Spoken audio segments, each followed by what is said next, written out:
বিজেপির social media এবং মন্ত্রী পীযূষ হাজরিকার পেজের একটি এআই ভিডিওর প্রেক্ষিতে এজাহার দায়ের কংগ্রেসের। এআই ভিডিওর মাধ্যমে অসমের সাম্প্রদায়িক সম্প্রীতি নষ্ট করার চেষ্টার অভিযোগ। ভিডিওতে রাহুল গান্ধী এবং গৌরব গগৈয়ের ছবি ব্যবহার করা হয়েছে। এই ঘটনার বিরুদ্ধে দিশপুর থানায় এজাহার দায়ের কংগ্রেসের। গৌরব গগৈয়ের নির্দেশে এফআইআর দায়ের কংগ্রেসের সংবাদ সেল এবং আইটি সেলের। প্রতিটি নির্বাচনের সময় বিজেপি এই ধরনের কাজ করে বলে অভিযোগ।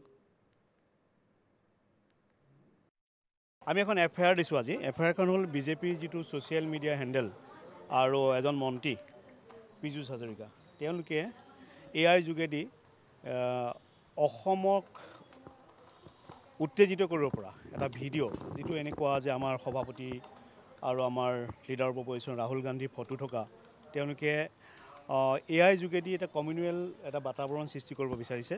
সেইটোক আমি গৰিহণা দি ইয়াৰ ওপৰত উচিত আইনী ব্যৱস্থা গ্ৰহণ কৰিবৰ কাৰণে আজি দিশপুৰ থানাত এখন এফআইআৰ দিছোঁ। আমাৰ সভাপতি মহোদয় গৌৰৱ গগৈৰ নিৰ্দেশত এই এফআইআৰ দিয়া হৈছে।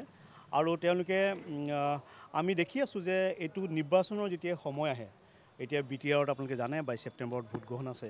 নিৰ্বাচনৰ ঠিক সময়ত এনেকুৱা ধৰণৰ কিছুমান অপপ্ৰচাৰ তেওঁলোকে মানুহৰ মাজত লৈ যায়, যাৰ দ্বাৰা তেওঁলোকে ভোট বিভাজন কৰে, ধৰ্মৰ নামত তেওঁলোকে ৰাজনীতি কৰে আৰু সাম্প্ৰদায়িক বাতাবৰণ সৃষ্টি কৰি মানুহৰ মাজত ভুল বুজাবুজি সৃষ্টি কৰে।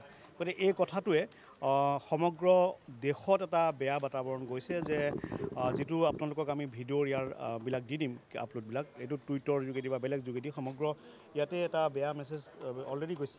আপোনালোকে যদি চাই এইটো বিজেপিৰ ছ'চিয়েল মিডিয়া হেণ্ডেলত এনেধৰণৰ প্ৰকাশ হৈছে যে সাম্প্ৰদায়িক যিটো ৰাজনীতি, যিটো আমি সদায় কংগ্ৰেছে বিৰোধিতা কৰোঁ। গতিকে এই কথা বতৰাবিলাক লৈ আমি খুব উদ্বিগ্নতা প্ৰকাশ কৰিছোঁ আৰু এইটো যাতে বন্ধ হয় আৰু ইয়াৰ বিৰুদ্ধে যাতে আইনী ব্যৱস্থা গ্ৰহণ হয়, তাৰ কাৰণে আমি সংবাদ মাধ্যম বিভাগ আৰু সামাজিক মাধ্যম বিভাগৰ তৰফৰ পৰা ইয়াত এখন এফআইআৰ দিয়া হৈছে।